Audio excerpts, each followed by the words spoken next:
किताब الانبیاء ماویل و نبا ينبغون ماخوذ دی او نبی خبر ورکی انباء ذکر نبی ورتوی او بیا د نبی او د رسول فرق پیدا د بخاری په اول کې کړو قصاص وی یاد ہے میں مشهور خدا دے کہ نبی عام دے تبلیغ احکام د راغلی کتاب متجدد وکړي او رسول الله لپاره تبلیغ احکام معاو کتاب المتجدد خدا غلط کړی وتا ماوی نبی عام دے کله مقابله د قوم د لپاره وکړي راغلی او رسول به هغه کې د لپاره د مقابله د قوم راغلی د انبیاء به عام کې رسولانه پکې داخل شي رسول نبی عام نو خلق آدم و ذریته آدم تا آدم ولی وی رنگ کی قدومت دے غنم رنگی غنم پشانرک دا قدومت وی غنم اپنا سے خوری زرمون دے نزک آدم ورد وی او ذریت اولاد اور بس اشارہ قول اللہ و اذقال ربک للملائکۃ دا بسرا واضح دی کنا کتاب البدء الخلق سرا واضح دی اور بس اشارہ کتاب بدء الخلق ټول مخلوقه او تخصیص کې د کتاب الانبیاء سره انبیاء الله پیدا کړی دي کنه د مناسبت شو ورپسې اشاره صالح بن خلد بن المنصور كما يفرج البقر ويقال ممتن ويريدون به صلى كما يقال فرفر الباب وصرفر امر بقتل الكلاب وغيره إذ قال ربك للملائكة إني جاعل في الأرض خليفة تو دیکھیں کہ لغات کے قانون دارے جگہ شرح گئی سوال من سوال من اول سوال کم خٹیتا ہوئی اگر بیت پولیتا بیرام لنچی شکو سری ہو دیشی فسوال سوالا صوت نبازی لغات جوڑ دی دنگلے ورکے سکئی سوال سوال سوال سوال سوال توی پا اصل کے ٹان ٹان گئی وہ پارے عربے کے نا ٹیشتا نپکے گامشتا عربی کې نه ډېر ته نه پکې ګاشتا لکه دوی سوال وایي کما یو سوال الفخار لکه سکه ټانګار کې فخار ټیکرې پیژنې چې کوم مانګي پوخي او مار شي هغې ته ټیکرې وایي او بعضې خلک د سوال نه منتن معنا کوي بدګویه خټه وه یریدون به سوال دا مخکې سره لګېږي ښه هغې سوال کما یقال سور الباب دا د صوت نه جوړ دی صوت ته چې کوم بابونه وي اوس هم بیا کوي سوال ته ورته ولې وایي یا سور سورا دا اغلاق په وخت کې دغه هم دا سور اواز کوي لکه کبرته او کبرته سورته او سوررته وایي په خبره سورته او سورته مړه ملحق د ثلاثي سره او ملحق د رباعي سره بابونه تاسو ویلي دي ورپسې استمر بها الحمل فاطمته الله تسجد الى زاهد دي وقول الله عز وجل شابه قال ربك للملائكه اني جاعل في الارض خليفه قال ابن عباس رضي الله عنه كل نفس لما عليها لما فمن الا سرده شابه الا عليها حرج في كبد الله پیدا کوي بشدت خلق شدت خلق څه ته ویل کېږي مضبوط پیدایش انسان وجود وګوره څومره مضبوط پیدایش دی ظاهر کې راټوټ دی څومره لوی کارونه کوي څومره لوی سیدونه اوچتوي شابه دی وريشنا ما قال غير واحد وريش واحد ته کې دی لکه لباسا یوایکم اشوقات ګلیش مان تویدې معنا کوي او څوک ریا شولیش یو دی ما ظهر من اللباس تبلیش وای باندې دا دغه فشار عرف فرایت ما تمنون وردا چې کوم د پیدایش او د خلق سره لغات ذکر کوي نطفه په ارحام النساء کې تمنون تاسو ور ورځوي قال مجاهد انه الله على رجعه لقادر نطفه په احلیل کې دا ویږي په نو واپس کې رحم دا معنا ہے دا شابه كل شيء خلقه وهو شبه الاسماء وشبه الرد وبدر الله في احسن تقويم في احسن خلق اسفل سافلين الا من امن خسر ضلال ثم ظل فقال الا من امن لازم ننشئكم تاسو جوړو بأي خلق نشاء تسبح بحمدك نعظمك فقال من عليه وتلقى آدم وقوله ربنا ظلمنا أنفسنا ولا يغفر لهما يتسنى يتغيران متغير مستون متغير بالبويا حما إن جمل حمقة الدين متغيرة بوي كي يخصفان عليهما گندل شروع کړل یؤلفان اخذ شروع کړل گندل د پام د جنتنا گندل داستان دار خلو یو بل سره تړل یؤلفان الورق يخصفان بعض وزتا غټ غټ پانه وي د جنت او شابه سواء ما جنایتون يسوق الناس بكشفه ومتاع الى حين هؤلاء الى يوم القيامه والحين عند العرب في ساعه الا ما يصعد له وروج قبيله قوم دي مراد الذي إذا شيطان ده كم قوم ندي شباب. وبه قال حدثنا عبد الله بن محمد قال حدثنا عبد الرزاق عن عمر بن أبي هريرة رضي الله تعالى عنه عن النبي صلى الله عليه وسلم قال خلق الله آدم وطوله 60 ذراعا ثم قال إلى وسلم على وجه نفره. ذراع دير كذا وګدو او جنتيان چې په دې احتاج او وزراع پلنو د وونه سو جوړيږي درېنیم کذا ورپسې يا الملائكة فسمع ما يحيونك به وإنه تحيتك وتحية ذريتك فقال السلام عليكم وقالوا والسلام عليك ورحمة الله وبركاته ورحمة الله وكل من يدخل الجنة على سورة آدم ولم يزل الخلق ينقش حتى الآن. وبه قال حدثنا قتيبة بن سعيد قال حدثنا جرير بن عمارة عن أبي زرعة عن أبي هريرة رضي الله تعالى عنه قال قال رسول الله صلى الله عليه وسلم إنا ورسولة يدخل الجنة على سورة القمر ليلة البدر ثم الذين يلونهم على شد كوكب دري في السماء ضاءة لا يقولون ولا يتفوتون ولا يبصرون ولا يمتلكون إمام شاتهم الذهب ورزقهم المسك ومجامرهم الملوة على الركوز وعلى الجديد. مخاط پڑے او گمن دے ویدہ سرو دروی او خواجہ پہ مشکی مجامر چکم بلائی با اغدر خوشبوئی دا پارا الوعود بی الانجوج خوشبوئی خوراون کے چه خوشبوئی بخورائی عود الطیب و ازواجهم الحور حوراهم میں طویل مانا کڑے وعین غٹ استرگو والا على خلق رجل دے مناسبت دباب شو يعني يخلقون على خلق رجل واحد يوشان وجودون به شكلنا ببدلي على سورة أبيهم آدم 60 ذراعا في السماء تدول قد قامت بيوم بي دابا بكيني جدا نور دي ودا دن دي ودا رکوٹ دي يوشان بي دابا بكيني جدا غرد دي ودا نرين صرف شكلنا کی بفرقی نور قد قامت غرد والے رکوٹ والے چاٹا بكيني جنت کی چاٹاگان نشتا چھوٹاگان يوشا كل سباق وجودنا بي مديدار والبصير. وبه قال حدثنا مسدد قال حدثنا يحيى عن هشام بن عروة عن أبي زينب بنت أبي سلمة عن أم سلمة رضي الله تعالى عنها وعنهم أن أم سليم قالت يا رسول الله صلى الله عليه وسلم إن الله لا يستحي من الحق فأنا على الملائكة الغسل إذا احتلم القلم وضحكت أم سلمة فقالت إذا احتلمت ما بكتبت إذا احتممت كيف احتلام إلى شيء فقالت تحتلم المرأة فقال رسول الله صلى الله عليه وسلم فيما يشبه الولد سراب و تخلیق کے بچے مشابه بھی یعنی معنی نے والے سر بچے مشابه کے دا مناسبت ادا مشابه ہے. وبه قال حدثنا ابن سلام قال حدثنا البزاري عن محمد بن انس رضي الله تعالى عنه قال مقدم رسول الله محتممانی اور یہ شیخ مدرسے چلے محتممانی دیو مدرسے چلے مقدم رسول الله صلى الله عليه وسلم المدينة بعد وقال دیر خد خدای پاک د مدرسو د بنات بدمو ہے دیر فائدې وسره حاصل شو ستر پردا حیا دا بدر بنات مدرسو کو احتیاط کوي مولانا ډیر غواړي خان احتیاط غواړي دور بس لا يعلم ان الا نبي قال ما اول وشهر سعد وما امر طعام ياكله اهل الجنه ومن اي شيء يدعو الولد الى ابيه ومن اي شيء يدعو الى اخوانه فقال رسول الله صلى الله عليه وسلم خبرني بهن ان جبريل عليه السلام قال فقال الله اذا كانت اليهود من الملائكه فقال رسول الله صلى الله عليه وسلم اما اول وشهر سعد الناس من المشرق الى المغرب واما اول طعام ياكله اهل الجنه فزياده كبد حوت واما الشبه من الولد فان الرجل اذا غشي المراه فسبقها ماءه تسقط وماني بكريوي يوم محك انزال تشاشو شو او يا غلبا يا جراثيم لا يولغي شبل اخرى مشابهت لو كان الشبه له ده مناسبت دفلا تخليق بني طريقه كيږي واذا سبقت كان الشبه لها قال اشهد انك رسول الله ثم قال يا رسول الله صلى الله عليه وسلم انني هو قوم بهط ان علموا باسلامي قبل ان تسالهم بهتوني عندك والبسيجا وجاءت اليهود ودخل عبد الله البيت فقال رسول الله صلى الله عليه وسلم اي رجل بهم عبد الله بن سلام قال عالمنا وابن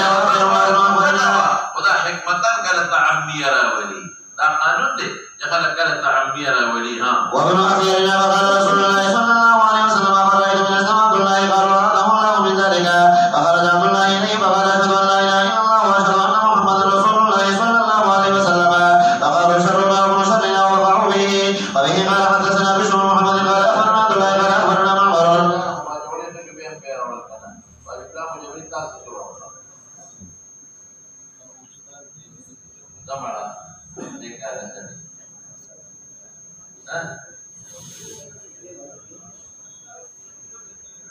Ini mustahil.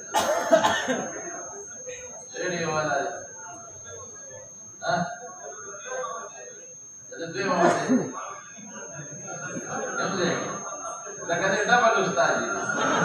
Berbeza je. Al-Habab bin Abi Hurairah radhiyallahu ta'ala anhu wa an Nabi sallallahu alaihi wasallam nahwu yani laula banu Israil lam yakhnaz al-lahm wa laula banu Israil no wakhamana wasakidala waqi ala wakhi mana usalwa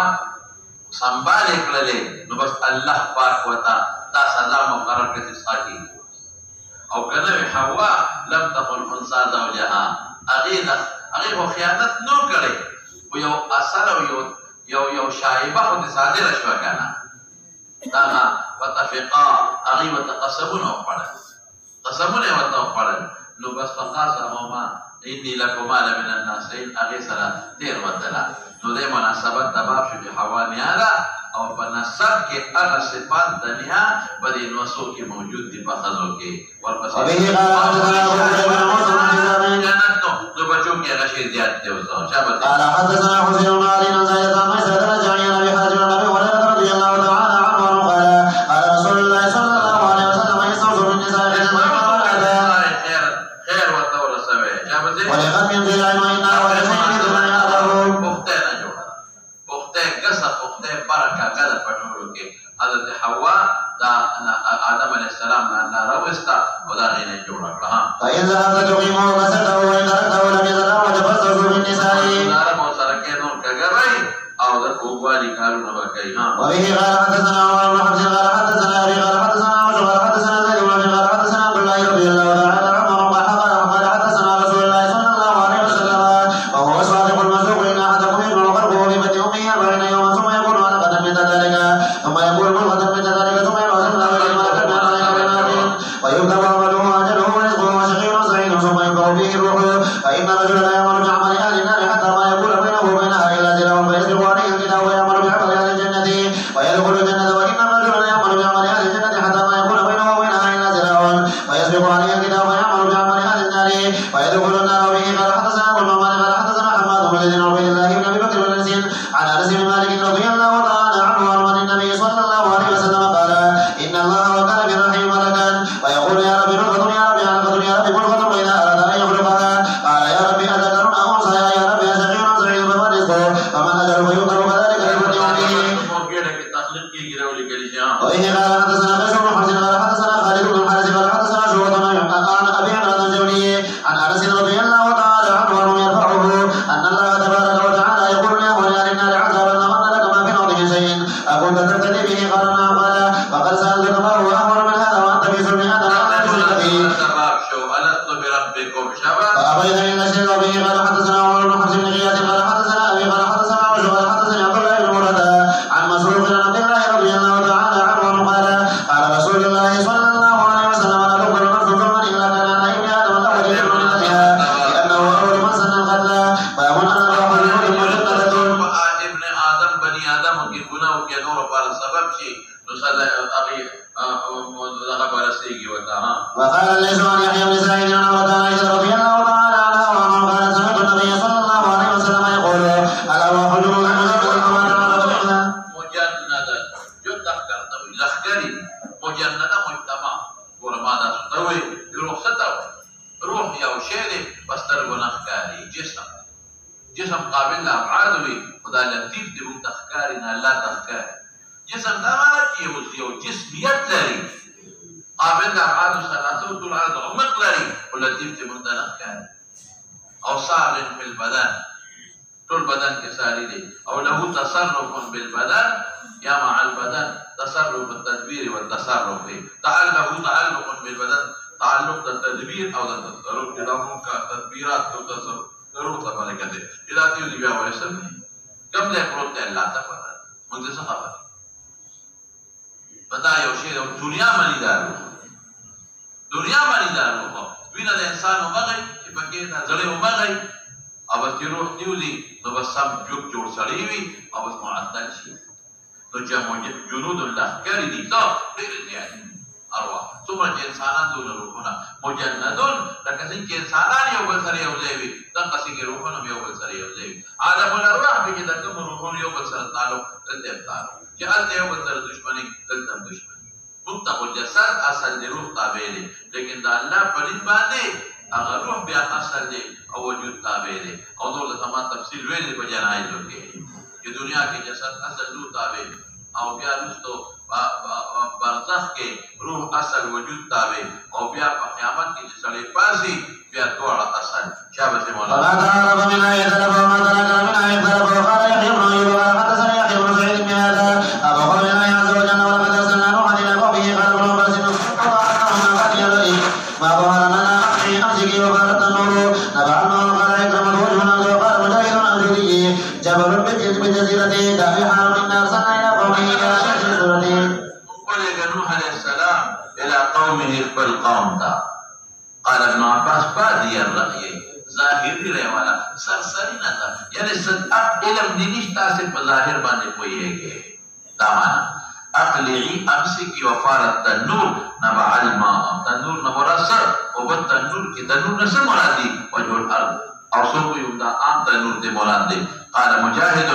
جودی جبل دے په جزیرۃ العرب کې د عراق او د کردستان په میانس کې د ټول په د عراق په میانس کې جودی ډیر زیاته وورانه کې پرته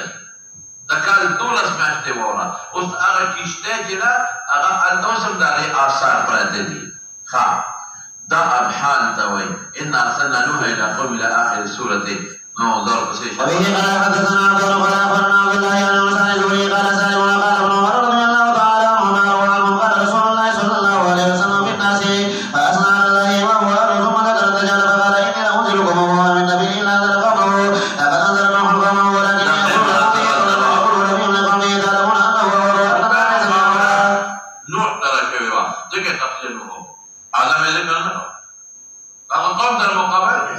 دجال در المقابله فيه وبه قال حدثنا ابو نعيم قال حدثنا زيد بن يحيى عن ابي سلمة قال سمعت ابا هريرة رضي الله تعالى عنه قال قال رسول الله صلى الله عليه وسلم انا احدثكم حديثا عن الدجال ما حدث به نبي قومه انه اعور وانه يجيء معه بتمثال الجنة والنار فالذي يقول انها الجنة هي النار واني انذركم به كما انذر به نوح قومه وبه قال حدثنا موسى بن اسماعيل قال حدثنا ابن واحد بن زياد قال حدثنا موسى بن ابي صالح عن ابي سعيد رضي الله تعالى عنه قال قال رسول الله صلى الله عليه وسلم يجيء روح امته فيقول الله هل بلغت ويقول نعم اي ربي ويقول لامتي هل بلغكم ويقول لنا ما جاءنا من نبي ويقول نوح من يشهد لك ويقول محمد صلى الله عليه وسلم امته من اشهد انه قد بلغه وقوله وكذلك جعلناكم امه وسطا لتكونوا شهداء على الناس والوسط والعدل وبه قال حدثنا اسحاق بن مسلم قال حدثنا محمد بن عن ابي هريره عن ابي هريره رضي الله تعالى عنه قال كنا مع النبي صلى الله عليه وسلم بناوة القرب عينيه زنا وكان طالبه فنعس منها ناسا وقال انا سيد الناس يوم القيامه قال تدرون ما يجمع الله لبنين والاخرين بسعيد واحد ويرسله الناس ويسمعه الداعي وتدعو منه الشمس ويقول بعض الناس لا ترون الى ما انتم به الى ما بلغكم ولا تنظرون الى من يشفع لكم الى ربكم ويقول بعض الناس يا ابوكم انا فيدونه فيقولون يا ادم انت ابو البشر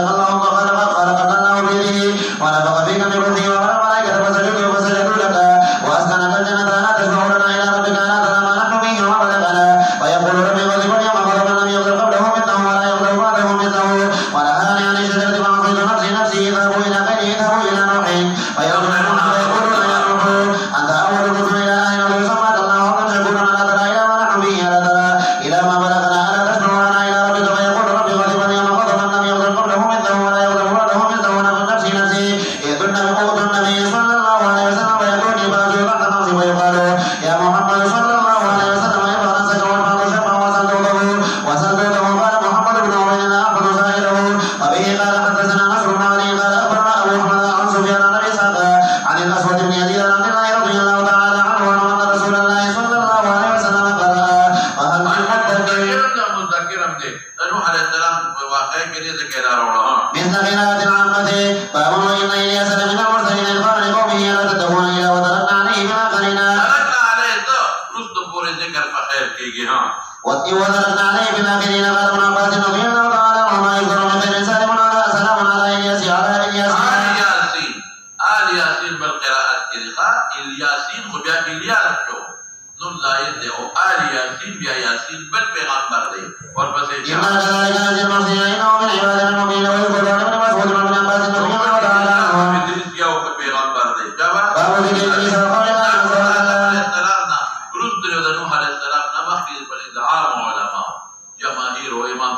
بني داود بريد نوحنا ذكي مستر أولا ورفعنا مكانا عليا طبعا مرادنا قال أخبرنا بالله قال حدثنا يونس بن زهري قال حدثنا أحمد بن صالح قال حدثنا عباسة قال حدثنا يونس بن شهاب قال قال رسول مالك رضي الله تعالى عنه كان أبو ذر يحدث أن رسول الله صلى الله عليه وسلم قال فرجا سقوا بيتي وأنا مكة فنزل إبراهيم فبرج صدري ثم غسله بماء زمزم ثم جاء بقوس من ذهب ممتلئ حكمة وإيمانا فأفرغها في صدري ثم أطلقه ثم أخذ بيدي فعل جميع السماء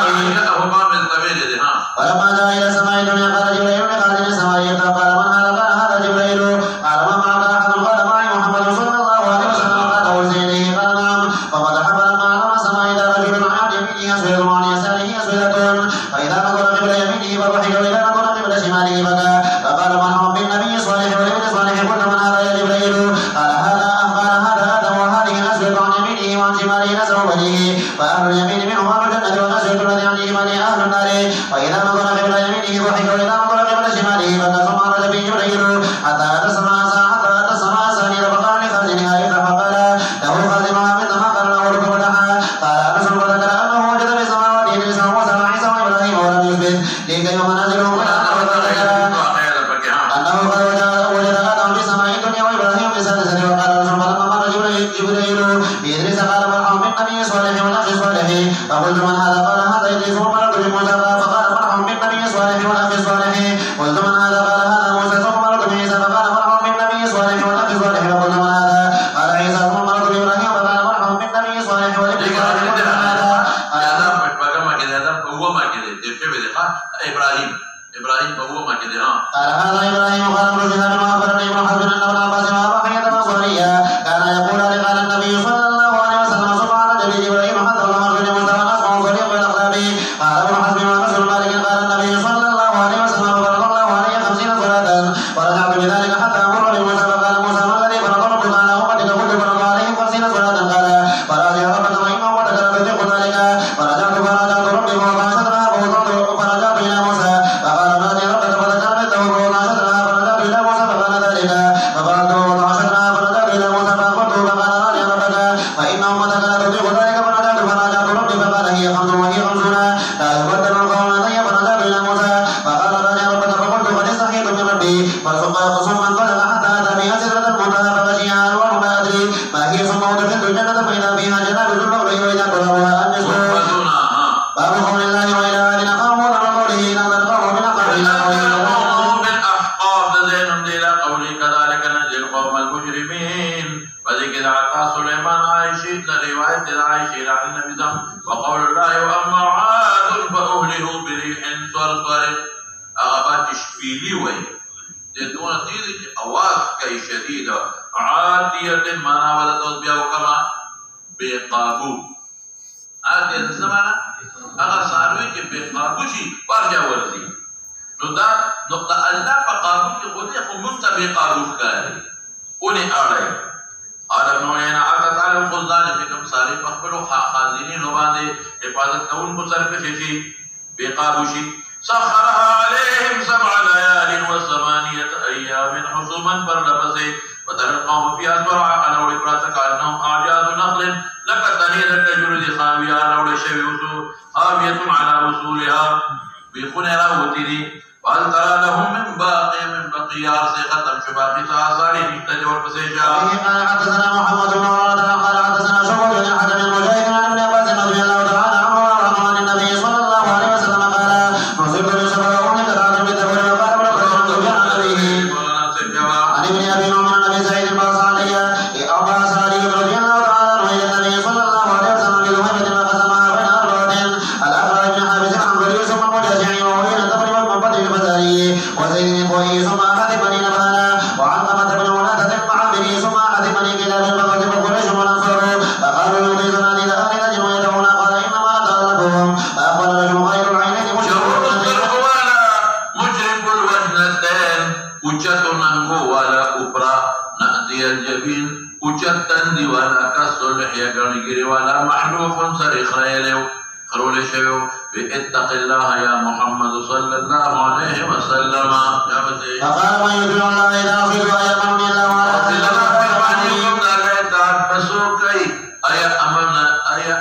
أيا ما يأمنني الله على أهل الأرض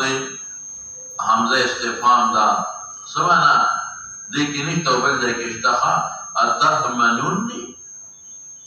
تاسو أمين مقرر نا يأمنني الله على أهل الأرض فلا تأمنوني فسأل رجل قتله حسبوا خالد بن وليد فمنعه فلما ولى قال ابن من دوء منافقين وتبع سبر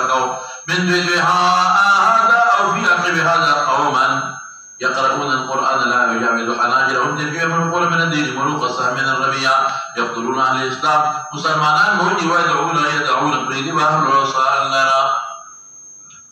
لئن أنا أدركتهم كما داخلك رألان نكلت قتل كم قتل عاد مناسبة دباب شو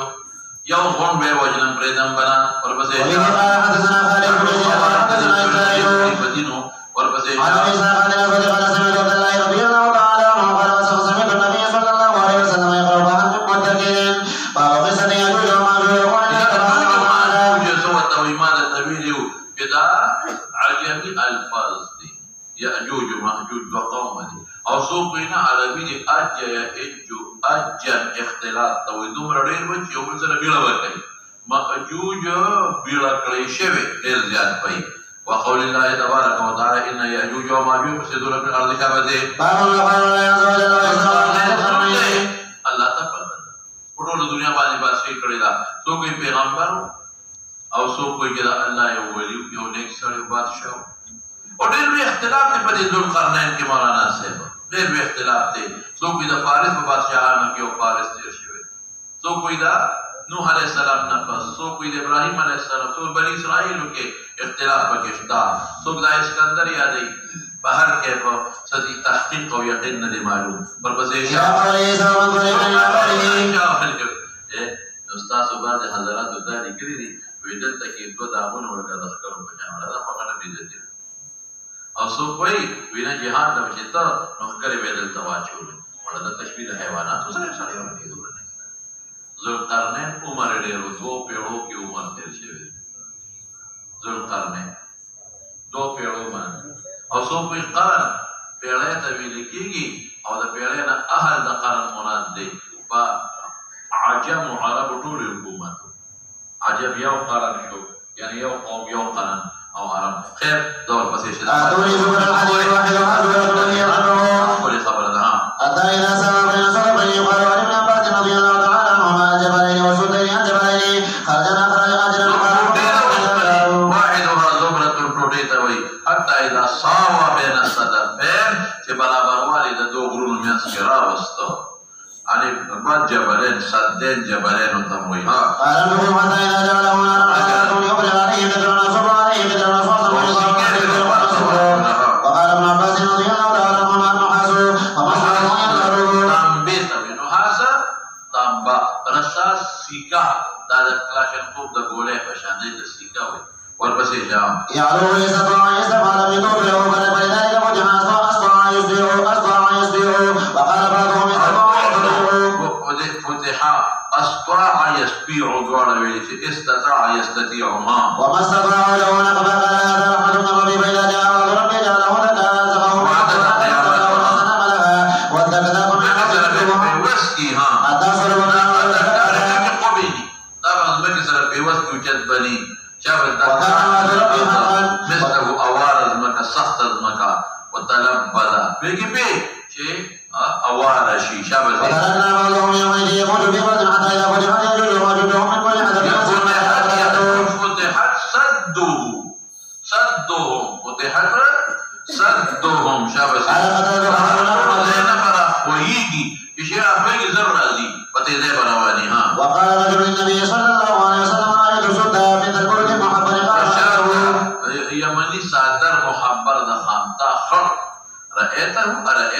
لدليل تكوي والبسيط وبه قال حدثنا يحيى بن بكر قال حدثنا يسوع بن بن شهاب عن عروة بن زبير أن زينب بنت أبي سلمة حدثته عن محمد عن أم حبيبة بنت أبي سفيان عن زينب بنت حجاج رضي الله تعالى عنهم أن النبي صلى الله عليه وسلم دخل عليها فرجعا يقول لا إله إلا الله وابن العربي من سر الغريق فتحت يوم ربي يجوج وماجوج من هذه وحلق بأصبعه الإمام والتي تليها فقالت زينب بنت جحش فقلت يا رسول الله صلى الله عليه وسلم أنا أهلك وفينا صالحون قال نعم إذا كسر الخبث وبه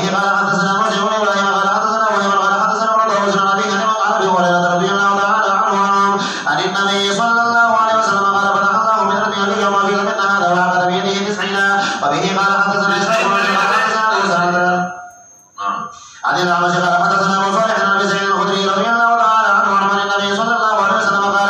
يقول الله تبارك وتعالى يا آدم فيقول لبيك وسعديك والخير بيديك فيقول أخرج ما صنع لك قال ما رسولنا لك قال من كل 1999 وعنده يشيب الفقير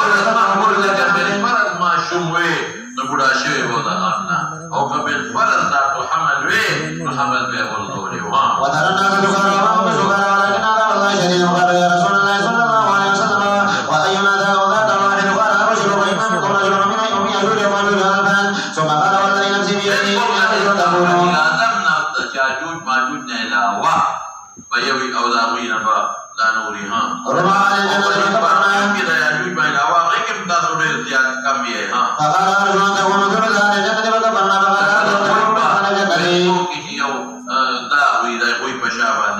فكبرنا فقال ما أنتم في الناس إلا كشعرة سوداء في جلد سور بيضاء أو كشعرة بيضاء في جلد سور أسودا وقول الله عز وجل واتخذ الله إبراهيم خليلا وقوله إن إبراهيم كان أمة قانتا وقوله جل ذكره إن إبراهيم لأواه حليم مقصود خلق بيشوا يا ذو أمة مضاف مقدر كخاون ده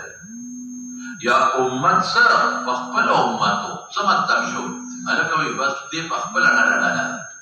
سمتم متبعين ديرو يا دا شيء أوصاف ده أمته بني وان شابته وقال أبو مسعود الرحيم بلسان الحبشة وبه قال حدثنا محمد بن كثير قال حدثنا سفيان قال حدثنا مغيرة بن نعمان قال حدثني سعيد بن جبير وأبو ابن عباس رضي الله تعالى عنهما وعن النبي صلى الله عليه وسلم قال إنكم مصرون محمدا مرادا غرا ثم قرأ كما بدأنا أول خلق نعيده وعدا علينا إنا كنا فاعلين وأول من يحشى يوم القيامة إبراهيم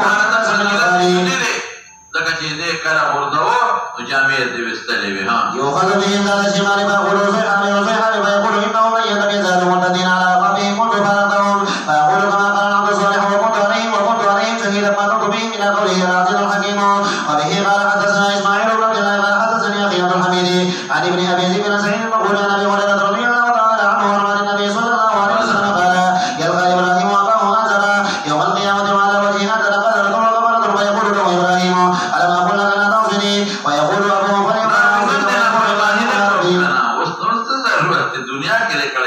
إنك وعدتني لا تخزني يوم وأي خزي أخذك ما رسولتي من أبي من خزي أبي الأبعد كده درجة على رحمتنا يا الله ويقول له إني حرم الجنة على الكافرين ثم يقال يا إبراهيم ماذا تجريك فينظر بينهما في زقيق منتدب ضبع قوي متلخط بنجاسة فيؤخذ بقوائم ويوقع في النار إبراهيم عليه السلام نفرت پیدا شي بیا سوال لکه او کته کې دا خلکه د ایوان او عقیده تناسب د یو شکل نه بل نه شکل به د پلاروي او د تبدا سکار کیږي لکه د یو دوه بشار باقي اندامونه به دا سکاري د تلکه د دوه بشار او په ګندګي اولو کې کار باندې به خدای نفرت پیدا کوي دا مثال د ارجاء مولانا د چاپلار کافر په جنت کې وي په دوزخ کې وي د شارو خزن دوی د دبته د خدای نفرت پیدا کوي دی بداغي د بخاري سوال ورپسې وبه قال حدثنا يحيى بن سليمان قال حدثني ابن عمرو قال اخبرني عمرو بن بكر حدثه عن قريب بن عباس عن ابن عباس رضي الله تعالى عنهما وانه قال دخل النبي صلى الله عليه وسلم البيت فوجد فيه سوره ابراهيم ابراهيم عليه السلام سوره مريم دې پکې ځان جوړ کړو بوتان ها فقال انهم فقد سمعوا ان الملائكه لا تدخل في سوره هذا ابراهيم مصور وما له يقسم اما هم دا قريش دين دوري دې اجابه جواب وبه قال حدثنا ابراهيم وقال حدثنا هشام بن عمر بن ايوب عن هذا ابراهيم مصور وما له سشوي ابراهيم درجه استقسام بالاسلام دي والابراهيم بجواري ليس أن النبي صلى الله عليه وسلم لما رأى صور في البيت لم يدخل حتى مر بها فمحيت ورأى إبراهيم وإسماعيل بعينه فقال أغبط كي غشو جدا الظلام دوي رواج جو دوي سنت والله إن استقسم بالأذان قدر وبه قال حدثنا علي بن عبد الله قال حدثنا يحيى بن سعيد قال حدثنا عبيد الله قال حدثني سعيد بن أبي سعيد عن أبيه عن أبي هريرة رضي الله تعالى عنه قيل يا رسول الله صلى الله عليه وسلم من أكرم الناس قال أتقاهم فقالوا قالوا نسأل ما نسألك قال فعن معاذ عن أبي تسألون خيارهم في الجاهلية خيارهم بالإسلام إذا فقهوا. أكرم تتبوس بن أكرم الناس نمرات كلام يوم كريم أغني كمنتقم يوم نسبي كريم أغمنا قومي كريم من حيث القوم عادل كانونا قومنا كان كشيء بروت يدي قلوبه كبرادري قال أبو سعيد رضي الله عنه الإسلام إذا بوزبط جاهلية يوصلي خسر أنت الشريف أنت خراب وجاهلية يوصل خراب جاهلیت کے اسرے سخیو لگا عثمان بوتانو لگا اس بچا لگا اللہ عمر بہادری بوت لگا اس بچا لگا اسلام کا شابت ہے سعيدنا أبي هريرة رضي الله تعالى عنه عن النبي صلى الله عليه وسلم به قال حدثنا محمد بن هشام قال حدثنا إسماعيل قال حدثنا أبو قال حدثنا أبو رجاء قال حدثنا سمرة رضي الله تعالى عنه قال رسول الله صلى الله عليه وسلم أتاني أما آتياني فأتينا على رجل أمين رأسه طولا وإنه إبراهيم وبه قال حدثنا بيان بن عمر قال حدثنا ابي وقال اخبرنا ابن بن مجاهد انه سمع ابن عباس رضي الله تعالى عنهما وذكروا له ان جاء مكتوب بين عينيه كافر او كافرا قال لم اسمعه ولكنه قال اما ابراهيم فانظر الى صاحبكما وموت فجعلوا على جبل احمر مقطوم بخلة كان ينظر اليه حين حضر في الوادي يكبره وبه قال حدثنا قتيبة بن سعيد قال حدثنا مغيرة بن عبد الرحمن القرشي عن ابي زناد عن ابي هريرة رضي الله تعالى عنه قال قال رسول الله صلى الله عليه وسلم افتتن ابراهيم النبي وهو تابعه عبد الرحمن بن اسحاق عن ابي زناد عن ابي هريره رضي الله تعالى عنه وروى محمد بن عمرو النبي صلى الله عليه وسلم قال حدثنا ابو اليمان قال حدثنا شعيب قال حدثنا ابو زناد وقال بالقدوم مخففه به قال حدثنا سعيد بن سعيد الرحيمي قال اخبرني ابن وهب قال اخبرني جابر بن حازم بن ايوب عن محمد بن ابي هريره رضي الله تعالى عنه قال قال رسول الله صلى الله عليه وسلم لم يأت ابراهيم الا ثلاثا قال وحدثنا محمد بن عمرو قال حدثنا حماد بن زيد بن ايوب عن محمد عن ابي هريره رضي الله تعالى عنه قال لم يأت ابراهيم الا ثلاثا سنتين منهن في ذات الله قوله اني سقيم وقوله من فعله كبيره ماذا وقال بينما هو ذات يوم وسار به ذات على جبل من الجبل فقيل له ان هؤلاء رجل معه امراه من احسن الناس فارسل اليه وساله عنها قال من هذه؟ قال اختي بعد سنه فقال يساره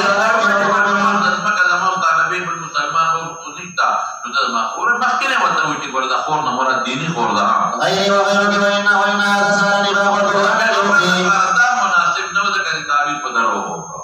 ولا تكذبيني فأرسل إليها فلما دخلت عليه وذهب يتناولها بيده فأخذ فقالت علها لي ولا أضرك فتعطلها فألتق ثم تناولها ثانية فأخذ منها وشدها فقالت علها لي ولا أضرك فألتق ثم تعرض حجبته فقال إنك لم تأتني إنسان وإنما أتيتني بشيء من بعض ما هاجر فاتته وقائم يصلي فأومى بيده مهيا قال ذات الله وكيد الكافر من فاجره في نحره وأخذ ما هاجر قال يا بني معي سماعي وبه قال حدثنا عبيد الله بن موسى وابن سلام عنه قال حدثنا ابن جبير عن عبد الحميد بن جبير عن سعيد بن المسيب عن ام شريك رضي الله تعالى عنها وعنه ان رسول الله صلى الله عليه وسلم امر بقتل وسلم قال وكان يحب عليه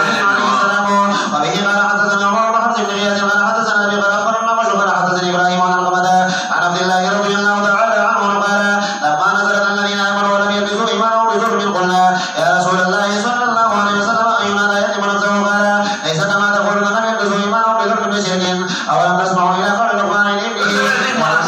ابراهيم سرسدي وديك رسل راجحا يا بني لا تشرك بالله ان الشرك لظلم عظيم سنجد رسل راجح وتلك حجتنا آتينا ابراهيم على قومه دي پسې رسل راجح دغه مناسبت دی والبسيط باب يذكرون أن سلام في المشي وبه قال حدثنا إسحاق بن إبراهيم بن نصر قال حدثنا أبو سلمة عن أبي حيان عن أبي هريرة عن أبي هريرة رضي الله تعالى عنه قال أوتي النبي صلى الله عليه وسلم يوما بلحم فقال إن الله يدعوهم يوم القيامة الأولين والآخرين في صعيد واحد ويسمعهم الثاني وينقذهم البصر وتدنو الشمس منه وذكر حديث الجواد ويكون إبراهيم ويقولون أنت نبي الله وخليله من الأرض واشفع لنا إلى ربك فيقول وذكر كتباته نفسي اذهبوا إلى موسى تبعه رضي الله تعالى عنه عن النبي صلى الله عليه وسلم وبه قال حدثنا احمد بن سعيد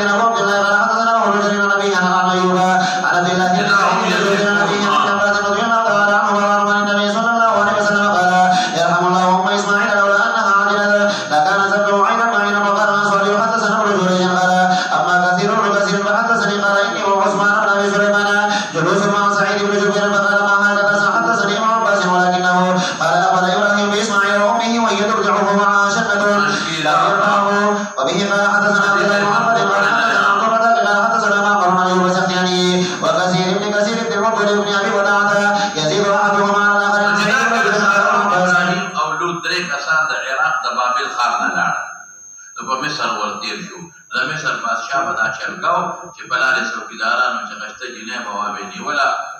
نو د دې او چې کله د چا سره به ورو که نه نو ابې وله پرېښوده دا به یې ته ګوت کړو چې خاوند به یې وجه نو ده ته چې پته ولګېده نو ده ورته وي چې ته دا ووایه چې دا مې ورور دی بهر کې بیا په هغې وله بیبي هاجره ورکړله دې لاړل شام ته چې شام ته لاړل نو د سارې او د هاجرې یو بل سره جګړې شروع شوې خامخا د بنو منځ کې جګړې ابراهیم علیه السلام خو د دواړو خیال ساته ځکه هاجرې نه خدای بچې ورکړل او سارې ډېر خیال په دې ساته چې څنګه ابراهیم علیه السلام خپل مور پلار قوم کلي پرېښود دې غریب یې پرېښود نو بیا مسلمان او دومره لوی پیاده مزلې سفر یې ورسره وکړلې نو د هغې به یې خیال ساته نو بس دواړو به دا به یې جدا کړل د یو بل نه جدا کړل خو قانون دا د فطرتي قانون چې کومه دوه بنې وي او د یوې بچې به یو شي که نه هغه بلې بیا نه شي زغملی ځکه د خاوند زیاته توجه بیا مې ښځې کوي نو کورونه یې وله ځان ګټل لرې کړل د یو بل نه نو ځان له دې بیبي هاجرې دغه ونیوه څه ورته ویلې کېږي دا کمربند یعنې دا کمربند نه دا څه ورته وایي دا د پرتوګ د پاسه چې کوم دویم کمیس خلک چې نطاق دا د عربو رواج مخکې نو په دې د پرتوګ د پاسه ځان له یو نطاق جوړ کړه نطاق دی چې یو پرتوګ وي خو پنسې پکې نه لکه د لنګ په شان کې وي ګنډلې وي هغه یې اوږد جوړ کړو څه دپاره یې اوږد جوړ کړو چې زه په لاره ځم نو چې زما د قدمونو نښې به پرتې وي دا ساره به ما پسې راځي نو دا به را پسې راښکلې کېږي د قدم نښې به را روانه وي دې دپاره یې جوړ کړه کمربند نو په دې کار ونه شو چې په دې کار ونه شو حضرت سارې ابراهیم علیه السلام ته ویل چې مهرباني وکړه به دا د ما نه لرې کړه بس دې له طلاق دا لرې خدایه زه طلاق به راولم داسې او هم نه شو خفه پورې ما خو تاسو ته د هغې قربانۍ هم ویلې او بل ابراهیم صابره ان ابراهیم لأواه حلیم نو الله ورته ویل داسې وکړه چې زه درته یو لاره ښیم دا به خفه کوم نه ځکه دې بیا نه قرباني کړې دا بو درته زه درته ځای ښیم نو بیت الله نه یې راوسته اوس الله پکې حکمتونه لري هلته یې پرېښوده شام کې چې دې له به وروسته زوی ورکومه نو هغه زوی اسحاق به نو د هغې باندې وله بیت المقدس او دا ښځه به دې بوزم هلته اسماعیل سره نو هلته به بل کور تاپه جوړو چې هغې ته بیت الله وایي الله پکې حکمتونه نو دلته څه وایي دلته وایي یرحم الله ام اسماعیل کوم ځای کې دی زخایا لو قال انها حجت كم ده بابل اليوم لولا انها حجت كان زوجها اجمعين تغلوي قال اول ما اتخذ النساء المنطقه من قبل ام اسماعيل اتخذ منطقا اغا كبربان ما تسوي لتعفي اثرها اذا خطر اثرها اثر قدميها على صالح ثم جاء بها ابراهيم وبابنها اسماعيل وهي ترضع ذبيحه والكلين الى بشير رضاعه حتى وضعهما عند البيت او دعوه ابراهيم جبريل عليه السلام لا يقول جلد بوضع عند دوحه يوقعها ونوى دا حديث نبي دي لو تكيد خان فوق زمزم هذا زمانه کې زمزم نو رست بیا زمزم پیدا شو في اعلى المسجد هذا مسجد ابنه المسجد بلايين سواء وليس بمكة يومئذ احد وليس بها فيها ماء ووضع ماء هنالك ولكن خوضا دا بچي او خدا ووضع عندهما جرام وشدار فيه التمر وسقاهما مشكيزا فيه ماء ثم قفى ابراهيم شاك ابراهيم منطلقا روان شو وتبعته ام اسماعيل عليه تابيشها فقال يا ابراهيم اين تذهب وتتركنا في هذا الوادي الذي ليس فيه انيس سقول سبي فجانغرو ودم پختو کې وای الفتي ولا شيء وقال لكم اغفوني استرجو جو كلاتي خبر نشوي قولي بارباري وجعل ابراهيم خروج الايه تلفت اليها فقال له خذ بيشوا الله امرك بها اي الله ته حکم کړی دی ابراهيم نعم قال ان لا يضيعنا الله نظر واپس شو دی وزي پرېښود ثم رجعت واپس فتل ابراهيم حتى اذا كان عند الثنيه چې هغه درېتا دراوتوي په حجون کې التورسید حيث مكان دي لا يرون يدوين لدي ابراهيم لرا استقبل بوجهه البيت الله وتويل جدد لك بيت الله تبع جوره ثم دعا بهؤلاء الدعوات ورفع يديه رب إني أسكنت من ذريتي بواد غير ذي زرع. څومره ګران کار دی مولا. ښځه او بچي پرېښودل دې پیغمبرانو څونه ازمایي شو، ډېر ګران دی. ورته پته هم ده چې شپه به راځي دا به څه کوي. ورته دا هم پته ده چې شرمه خو زمري پرې راشي. ورته دا هم پته ده چې باران به پرې راشي کوټه نشته او څه کوي. دا هم ورته پته ده چې دې مسجده کې به خلاص وي څه به الله حکم دی بس. الله وایي دا زما کار ته بس پرېږده ځه. او یا دا هم ورته پته ده چې یو ښځه دا په یو میدان کې یوازې وي یاره څونه راځي، هېڅوک هم نشته، به څه کوي خو هغه ماشوم بچی دی ورسره. نو دې غریب سره یې راوړه ربنا لیقیموا الصلاة بیا وایي الله اکبر فاجعل افئدة من الناس تهوی الیهم. شارحین دي مفسرین دي لیکي من الناس تفضل دي وایي که افئدة الناس یې ویلي او من پکې نو که نه وایي دنیا وړو راته پرته من الناس بيتك المحرم حتى بلغ يشكرون وجعلتكم اسماعيل ترزق بها واسماعيل وتشرب بذلك الماء حتى اذا انفذ ما في السقامه شو بخلاص شوي هذا شتك شوي وهذا ابنه هذا كذا مور كده كي سينك بيوشو وجعلت تنظر لمور نظر قولي بجيت يتلوى داس كده اوري دروي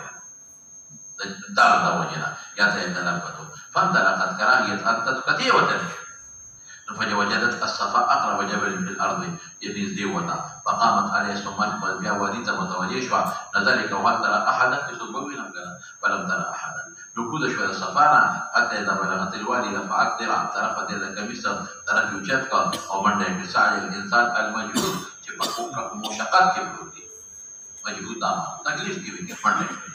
أغلب ذلك في كم ذي وادي جو حتى جاوزت الوادي يعني لما روات فقامت عليها فنزلت هل ترى أحدا فلم ترى أحدا قال ذلك 7 مرات. قال ابن عباس قال النبي صلى الله عليه وسلم لذلك فسعى الناس بينهما فلما أشرف ذلك المروة سمعت صوتا باخرزا فقالت صح من اسكتي زانتا وي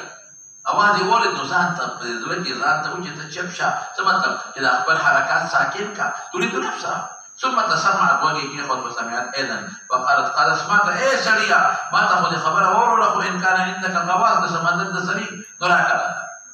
فإذا هي بالملك عند موضع زمزم فبحث بعقبه فكندد إبراهيم باندي أغا زمكوانا أو قال بجناحه دوار سيده دوار روايات دي أمي فكندوالي أمي ووزروالي حتى ظهر الماء فجعلت شروع في دارها تخوذه خوذ دي جوړو ګټه پیره او تخوبا جوړي میان دي ډنډکاو او شګي غار دي استلي وتقول بيدها هكذا تقول سو قول ابن مشترك في بلاس في رامشتري مشكله کې چې راو شي بشي هكذا وجعلت تغرف من الماء في سقايه وهو يفور بعد ما تغرفه. قال ابن عباس قال النبي صلى الله عليه وسلم يرحم الله ام اسماعيل وترك زمزم اذا فضي وتنبي جولي او قال لو لم تغرفك فمشكك يدنا جولي لكان زمزم عينا جنا جاري وشربته ارضعت ولدها او غير كذا صفات فزمزم كده وهو كارم ورقي او ضروري كارم دخوران. فقال الملك لا تخافي ما يريقا تزيانا فإنها هنا بيت الله يا ابن هذا الغلام ده ألك وأبوه فتولى كده لك لما جور ورقه يجور ورقه وإن الله لا يزعيد أهله أهل مراد الله متبعين وكان البيت مرتفعا من الأرض أغا وقت بيت نوسي نشانيه الرامي المجدد مكة تأتيه السيول فتأخذ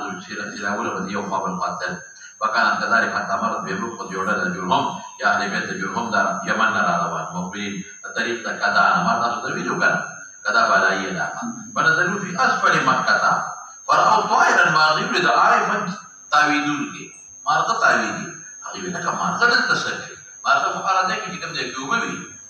فقالوا إن هذا الطائر لا يدور على الماء لا عهدنا بهذا مخر وقت القريب لواديك فسافروا لك وما فيه ماء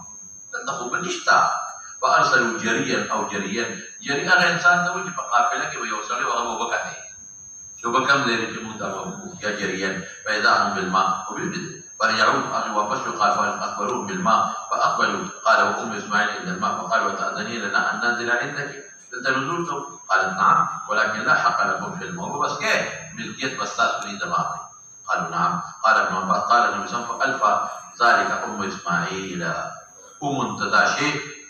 إسماعيل مور أو ذلك أنصفه جسوك راشي مصر دي راشي فنزلوا وارسلوا الى اهلهم اقبل نور اهل تبس استاذوا فنزلوا معهم حتى اذا كان بها اهل وبيات منهم وشاب الغلام اسماعيل وتعلم العربيه منهم عربي تذكرها وانفسهم او دير انفس شو دويتا يعني رغبت او من التويل واعجب فخش دويتا انفس نفيس شو دويتا نفيس كالدوي لرا محبتي والكالدوي لرا وتعجب كي واقعي كالدوي لرا حين شابا إلى أمر الخل علمت أمر الخل بأخلاقه ولما أدرك زوجوه امرأة منهم وماتت أم إسماعيل فدي ميانس امرأة ديك إبراهيم عليه السلام ميانس كراغلي دولة سكار عمر كراغلي دي أغا وقال ذبح في خشبه ميانس كدير رفتلي راغلي خديك اختصار دي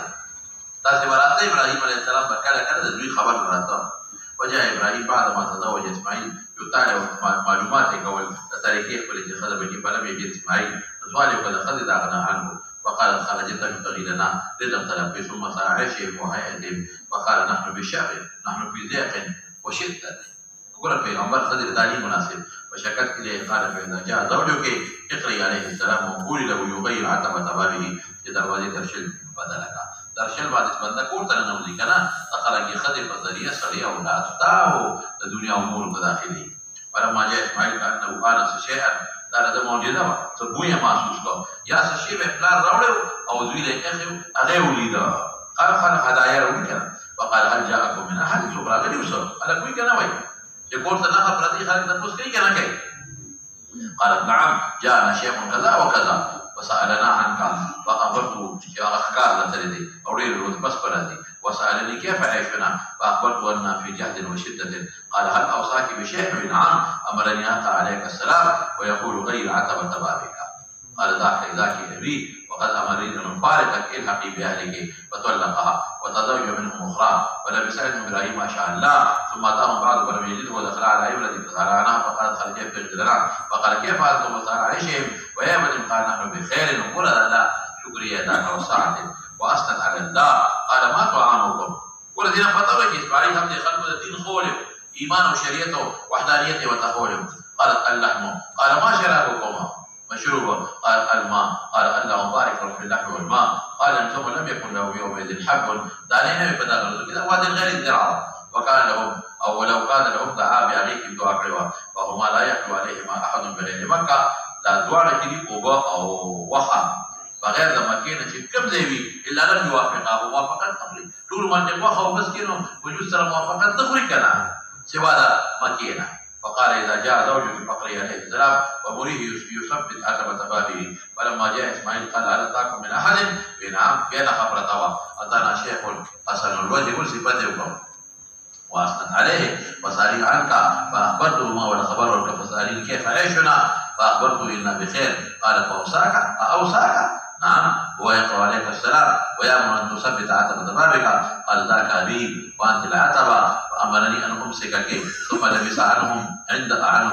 ما شاء الله يا راغي وإسماعيل يبري نبلا جوړول غشي له ولد تحت دوحة دولان قريبا من زمزم فلما رآه قام إليه فصنع كما يصنع الوالد بالولد والغار والولد بالوالد ثم قال إسماعيل إن الله أمرني بأمر قال فاصنع ما أمر ربك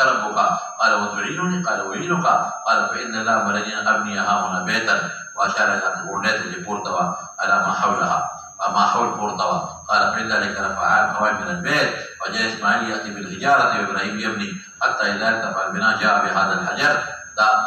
فمدقك بروتو الله وتوخو دا خصوصا الألوان شبه وكان جبل بقبيسكي وضعه له فقام عليه دا قبل حجر دي فاقم بودريده مقام إبراهيم فقام عليه وهو يبني وإسماعيل يناول بالحجارة وما يقول ربنا تقبل منا إنك أنت السميع العليم قال فجعلا يبنيان حتى يدورا طواف يديك يحلون البيت وما يقولان ربنا تقبل منا إنك أنت السميع العليم به قال حدثنا عبد الله بن محمد قال حدثنا أبو عامر بن عبد الملك بن عمرو قال حدثنا إبراهيم بن نافع عن كثير عن سعيد بن جبير عن ابن عباس رضي الله تعالى عنهما وأنه قال لما كان بين إبراهيم وبين أهله ما كان خرج بإسماعيل وأم إسماعيل فجعلت أم إسماعيل تشرب من الجنة ويدير لبنها على صبيها حتى قدم مكة ووضعها تحت دوحة ثم رجع إبراهيم إلى أهله واتبعته أم إسماعيل حتى لما بلغوا كذا إبراهيم إلى من تتركنا قال إلى الله قالت رجل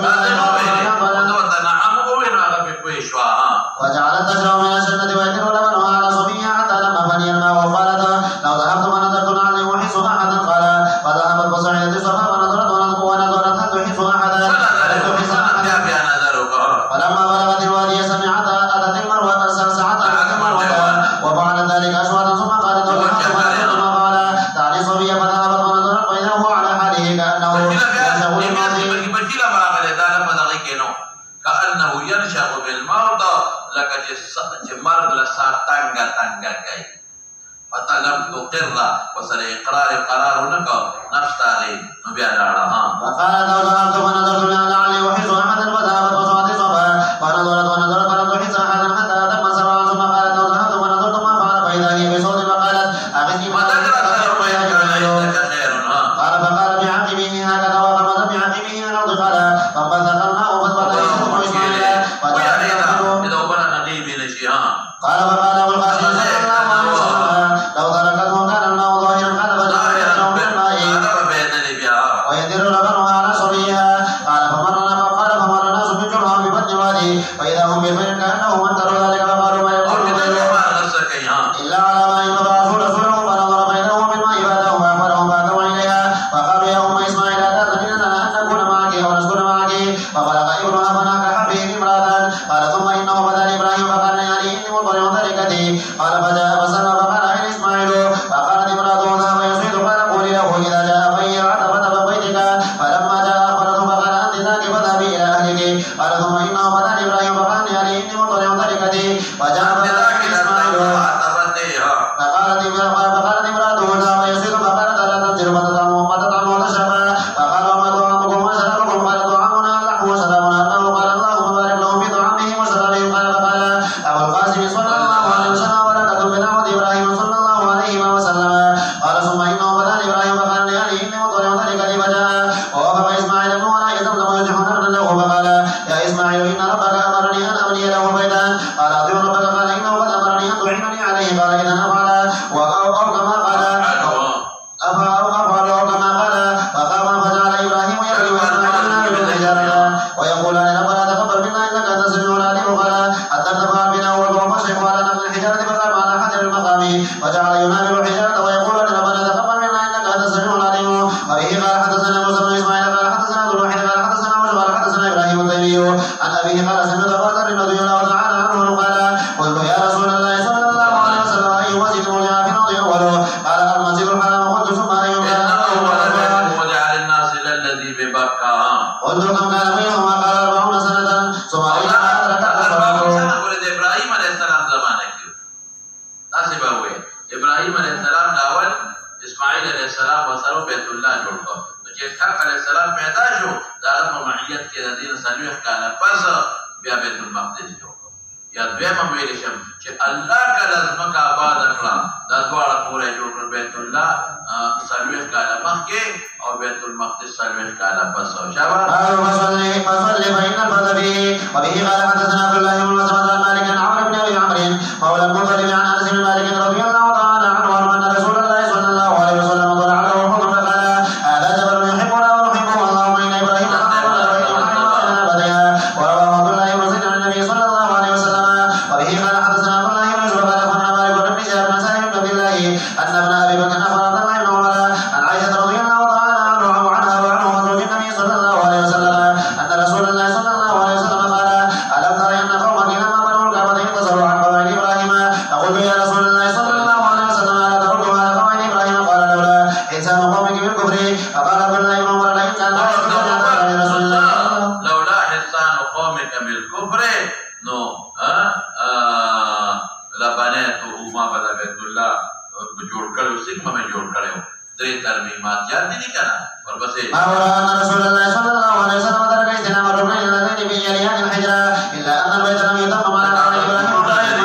محمد بن ابي بكر وبه قال حدثنا عبد الله بن يوسف قال اخبرنا مالك بن انس عن عبد الله بن ابي بكر بن محمد بن عمرو بن حزم عن ابيه عن عمرو بن سليم الزبقي قال اخبرني ابو حميد السعيد رضي الله تعالى عنه انهم قالوا يا رسول الله صلى الله عليه وسلم كيف نصلي عليك فقال رسول الله صلى الله عليه وسلم قولوا اللهم صل على محمد صلى الله عليه وسلم وزوجه وذريته كما صليت على ابراهيم وبارك على محمد وعلى صلى الله عليه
بكي بها إن أباكما كان يعوذ بما إسماعيل وإسحاق من كلمات الله التامة من كل شيطان وهمة ومن كل عين لامة ونبئهم عن إبراهيم إذ دخلوا عليه الآية وجل تخوي قال إبراهيم ربي أرني كيف تحيي الموتى الآية وبه قال حدثنا أحمد بن صالح قال حدثنا إبراهيم قال أخبرني يونس بن شهاب عن أبي سلمة بن عبد الرحمن وسعيد بن المسيب عن أبي هريرة رضي الله تعالى عنه أن رسول الله صلى الله عليه وسلم قال نحن أحق بشك إبراهيم شكل شورت أو يادا جمون زياد لا يجيب شخصا شاغا مشاهدات كر ما قوانا ذكر ذكاغا فاشفق مرأي وتعالى بيوم نساء يادا لذكا نوشدا أغي شك نشتا زمون شك نشتا نداغا فقطر شولا نشتا وربسي شاغا إذ قال ربي أرني كيف تحيي الموتى قال ولم تكن قال بلى ولكن ليطمئن قلبي ويرحم الله لوطا لقد كان يأوي إلى ركن شيء ولو لبثت في السجن طول ما لبث يوسف لأجبت داعي أباكم قول الله عز وجل واذكر في الكتاب إسماعيل إنه كان صادقا وعده به قال حدثنا قتيبة بن سعيد قال حدثنا حسن بن عيسى بن عبيد عن سلمة بن الأكوع رضي الله تعالى عنه قال مر رسول الله صلى الله عليه وسلم على نفر من أسلم ينتظرون فقال رسول الله صلى الله عليه وسلم أرمى بني إسماعيل بني كان راميا أرمى وأنا مع بني فلان قال فأمسك أحد الفريقين بأيديه فقال رسول الله صلى الله عليه وسلم ما لكم لا ترمون فقالوا يا رسول الله صلى الله عليه وسلم كيف نرمي وأنت معهم فقال أرمى وأنا معكم كلكم باب قصة إسحاق بن إبراهيم النبي صلى الله عليه وسلم فيه ابن عمر وأبو هريرة رضي الله تعالى عنهم عن النبي صلى الله عليه وسلم باب قوله تعالى إذ حضر يعقوب الموت قال لبنيه على يومه قال حدثنا إسحاق بن إبراهيم سمع موت بن عبيد الله عن سعيد بن أبي سعيد المقبول عن أبي هريرة رضي الله تعالى عنه قال قيل للنبي صلى الله عليه وسلم أكرم الناس قال أكرمهم أتقاهم قالوا يا نبي الله صلى الله هذا كريم يوم صفاتها ليس عن هذا نسأل وقال فأكرم الناس يوسف نبي الله ابن نبي الله ابن نبي الله ابن خليل الله قالوا ليس عن